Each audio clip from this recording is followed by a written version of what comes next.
Good morning विद्यार्थियों। आपका इस शिक्षण प्रशिक्षण महाविद्यालय के यूट्यूब चैनल पर आप सभी का हार्दिक अभिनंदन, स्वागत। विविध वीडियो को आगे बढ़ाते हुए हम बात करेंगे आज कि जो व्यक्तिगत भिन्नताओं के बारे में बात कर रहे थे कि वह कौन कौन सी व्यक्तिगत भिन्नताएं होती हैं, कितनी प्रकार की होती हैं, ये हमने पिछली वीडियो में जान लिया था। अब जो व्यक्तिगत भिन्नताएं होती हैं उन भिन्नताओं को किस प्रकार से उनका निवारण कर सकते हैं, उन भिन्नताओं को मद्देनजर रखते हुए एक शिक्षक को कौन कौन सी सावधानियां रखनी चाहिए उन तो अब बात करें हम कि व्यक्तिगत विभिन्नताओं से निपटने के लिए या उनका क्या करना है, समाधान के लिए एक विद्यालय को निम्न प्रावधान करना चाहिए कि विद्यालय कौन होता है, एक शिक्षक होता है। तो उस शिक्षक के लिए साथ साथ में विद्यालय भी उस शिक्षक को कौन कौन से इस प्रकार के साधन उपलब्ध कराए जिससे व्यक्तिगत भिन्नता को कम किया जा सके। बात करें हम नंबर 1, प्रत्येक बालक की योग्यता का आकलन। कक्षा के अंतर्गत बहुत सारे बालक बैठे रहते हैं। अगर शिक्षक को उनकी योग्यताओं का, उनकी मानसिक योग्यताएं हो सकती है, उनकी संज्ञानात्मक योग्यताएं हो सकती हैं, उनका सही सटीक आकलन कर लिया जाए तो निश्चित रूप से जो शैक्षणिक कार्य हम करवा रहे हैं, जो शैक्षणिक कार्य हम बच्चों को देना चाहते हैं, जो विषय वस्तु छात्रों को पढ़ाना चाहते हैं, वह सरल हो जाती है। बात करें 2, उपयुक्त शैक्षिक वातावरण बनाना। जिस कक्षा में शैक्षणिक कार्य किया जा रहा है वहाँ पर अच्छा वातावरण होना बहुत ही जरूरी है। अगर वहाँ का वातावरण भययुक्त है या बाधा युक्त है तो निश्चित रूप से बालक दबाव महसूस करेगा। तो इस दबाव को कम करने के लिए इस प्रकार का वातावरण तैयार किया जाए कि छात्र अपनी अभिव्यक्ति दे सके, छात्र कक्षा में खड़ा होकर के अपना विचार प्रकट कर सके। वह विचार तभी प्रकट करेगा जब उसको उसके अनुकूल वातावरण मिलेगा। अगर छात्र उस वातावरण से भयभीत है, दबाव महसूस करता है, तो निश्चित रूप से वह अपने विचारों को प्रकट नहीं करेगा। तो यह एक शिक्षक का दायित्व है, साथ साथ में पूरे विद्यालय समुदाय का भी दायित्व है कि वहाँ पर ऐसे कक्ष का निर्माण करें जिससे छात्र हैं वह अपने विचारों को बिना किसी डर और भय के साथ कह सकें, अपनी अभिव्यक्ति को मजबूत बना सकें। जब अपने विचारों को अभिव्यक्त करेंगे तभी उनके विचार कैसे हैं, छात्र को किस विषय वस्तु की, कौन सी विषय वस्तु क्यों समझ में नहीं आ रही है, इस प्रकार की जानकारियाँ शिक्षक को मिलेंगी। बात करें विशिष्ट प्रतिभाओं की पहचान करना। विशिष्ट प्रतिभाओं का मतलब यह है कि एक कक्षा के अंतर्गत सभी बालक प्रतिभाशाली नहीं हो सकते, सभी बालक निम्न बुद्धि वाले नहीं हो सकते। उस कक्षा में निश्चित रूप से 2, 4 या 5 बच्चे या एक बच्चा निश्चित रूप से ब्रिलियंट होता है। तो उस बच्चे की प्रतिभा को निखारने के लिए निश्चित रूप से क्या करना चाहिए, उस बालक की प्रतिभा को निखारने के लिए हमें उस छात्र की जांच कर लेनी चाहिए, उस छात्र की पहचान कर लेनी चाहिए, क्योंकि अब उसको अलग से विशेष प्रकार की विषय वस्तु दी जाएगी, उसको आगे बढ़ाने के लिए प्रयास किया जाएगा। आगे बढ़ाने के लिए कौन कौन सी सुविधाएं होनी चाहिए उनके बारे में बात की जाएगी। फिर बात करें पर्याप्त सुविधाएं अध्ययन सामग्री की व्यवस्था करना। अगर महाविद्यालय के अंतर्गत या विद्यालय के अंतर्गत जो बालक हैं वो विभिन्न प्रकार के आते हैं तो उनके लिए जो सहायक सामग्री है, जो अध्ययन सामग्री है, जो खेल सामग्री है, वो भी विभिन्न प्रकार की होनी जरूरी है।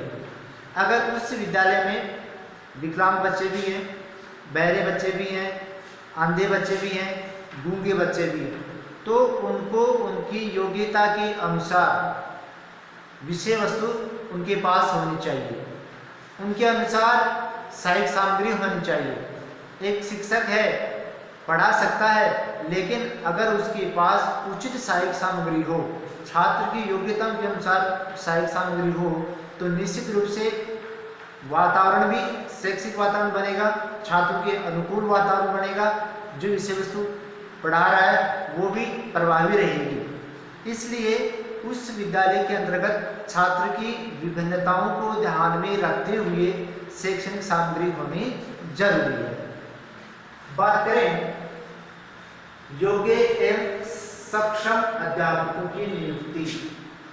योग्य एवं सक्षम अध्यापकों की नियुक्ति। एक विद्यालय के अंतर्गत जब छात्र भिन्न भिन्न प्रकार के हैं तो उनको पढ़ाने के लिए एक योग्य शिक्षक होना जरूरी है। योग्य होने के साथ साथ कैसा होना चाहिए? सक्षम। सक्षम का मतलब ये है कि अगर विकलांग बच्चे हैं, गूंगे बच्चे हैं, तो उनको किस प्रकार की शिक्षण विधि की आवश्यकता है। अगर एक अंधा बालक है, उसको बताइए किस प्रकार की आवश्यकता होगी, उसको ब्रेन लिपि की आवश्यकता होगी। अब जो शिक्षक पढ़ा रहा है वो ब्रेन लिपि के बारे में जानता ही नहीं है, तो जो अंधा बालक है वो तो शिक्षा से वंचित रह गया। तो कहने का मतलब है कि जिस प्रकार की विभिन्नताएं उस विद्यालय में हैं, उसी प्रकार की सक्षम और योग्य अध्यापकों की नियुक्ति करनी चाहिए। फिर बात करें व्यक्तिनिष्ठ शिक्षण की व्यवस्था। व्यक्तिनिष्ठ का मतलब ये होता है व्यक्ति अपनी इच्छा के अनुसार अध्ययन करेगा। मतलब ये समझिए कि जिस प्रकार से आपने जो अनुदेशन अभिक्रमित पढ़ा होगा, रेखीय अभिक्रमित अनुदेशन पढ़ा होगा, शास्त्रीय अभिक्रमित अनुदेशन पढ़ा होगा, तो वहाँ पर व्यक्ति अपनी इच्छा के अनुसार आगे आगे बढ़ता जाता है। एक क्रम होता है, उस क्रम के अनुसार बढ़ता जाता है। तो कहने का मतलब ये है कि बालक उस कक्षा के अंतर्गत कई बालक ऐसे जो तीव्र गति से पढ़ते हैं, उनकी याद करने की, होमवर्क करने की, प्रश्न हल करने की जो प्रवृत्ति है वो या उनकी गति वो क्या है? तेज है। लेकिन उसी कक्षा के अंदर ऐसे बालक हैं जो धीरे समझते हैं, उनकी धीरे याद होता है, तो उनको पढ़ने की गति कैसी होगी? धीमी होगी। तो उनको थोड़ा सा स्वतंत्र छोड़ देना चाहिए, या हम ये कहें कि उनको इस प्रकार की शिक्षण विधि का प्रयोग करना चाहिए जो बालक अपनी योग्यता के अनुसार उनको पढ़ सके। तो उनके लिए अगर याद रखना है कि व्यक्तिनिष्ठ, किसी एक व्यक्तिनिष्ठ विधि का नाम बताओ, तो अभिक्रमित अनुदेशन विधि वह व्यक्तिनिष्ठ विधि होती है। छात्र अपनी योग्यता के अनुसार आगे आगे बढ़ता है। फिर समरूप समूहीकरण। समरूप समूहीकरण या सामूहिकरण। समरूप का मतलब है समान रूप से। देखो, मान लीजिए एक प्रतिभाशाली बालक है और उसका मित्र बना दिया किसको? एकदम डल बच्चे को कि आपको इसको पढ़ाना है।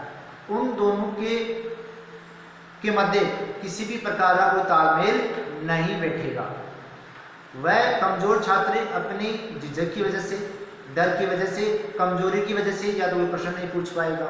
प्रतिभाशाली बालक है वो अपनी योग्यता के अनुसार उसको बताएगा। कहने का मतलब है दोनों विद्यार्थी अपनी विषय वस्तु को स्पष्ट रूप से नहीं बता पाते, स्पष्ट रूप से नहीं समझा सकते। इसके लिए क्या करेंगे?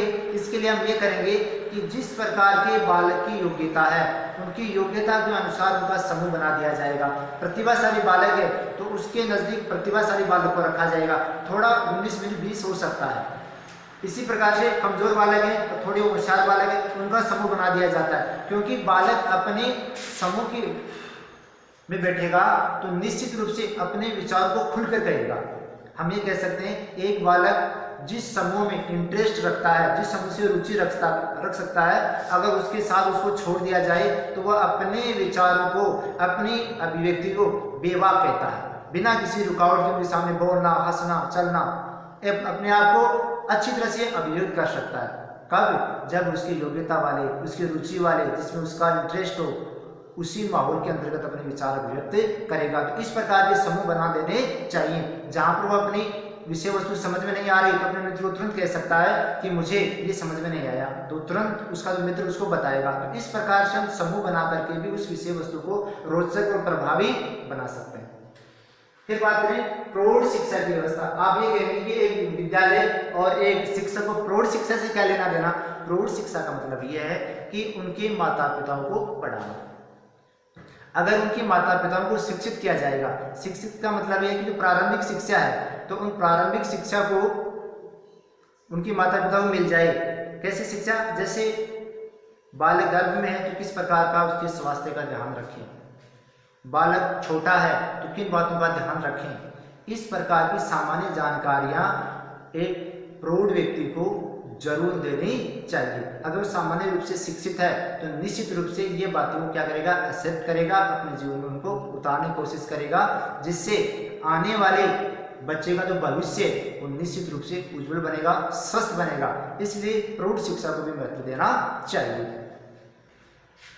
कक्षा का सीमित आकार। सामान्य सी बात है, एक कक्षा में 50 विद्यार्थी बैठे, 50 मिनट का पीरियड होता है, एक बच्चे के लिए 1 मिनट आती है। जो बच्चे सक्रिय होते हैं वो ध्यान से सुनते हैं, जो निष्क्रिय बच्चे होते हैं वो निष्क्रिय रह जाते हैं। उनके मन के अंदर को डाउट होता है, वो पूछने की इच्छा होती है तो उस समूह को देख लेकर भर जाते हैं और अपने विचार नहीं कर पाते। जो समस्या आ रही है वो यूं की त्यों रह जाती है, रोज यही कारण होता है।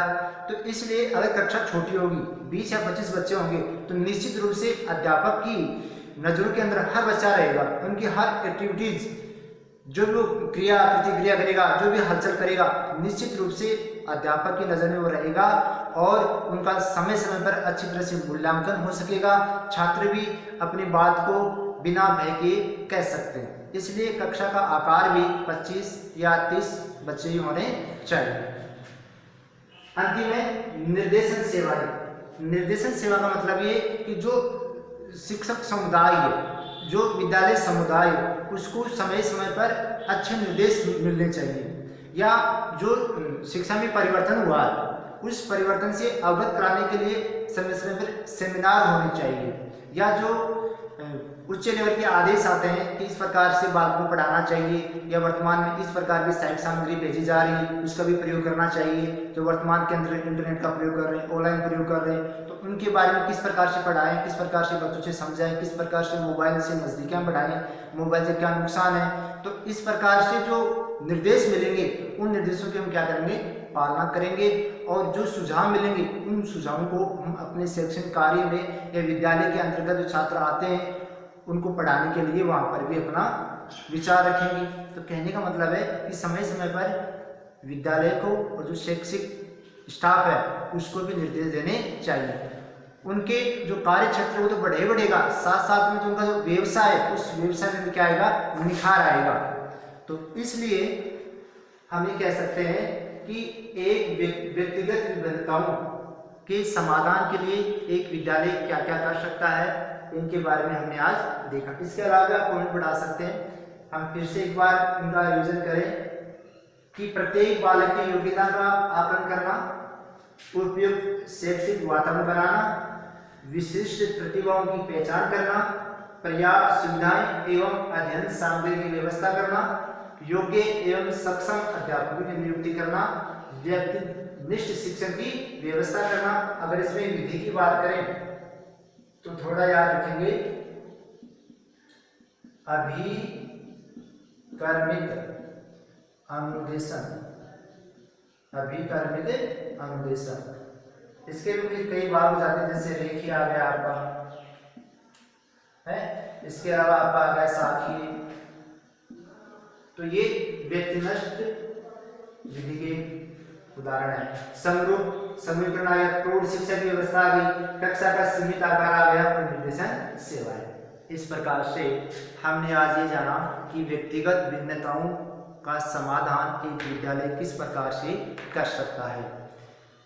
आगे हम नेक्स्ट वीडियो में इसी बिंदु को आगे बढ़ाते हुए फिर से आपका स्वागत करता हूं और बहुत बहुत धन्यवाद। मिलते हैं एक नेक्स्ट वीडियो के साथ।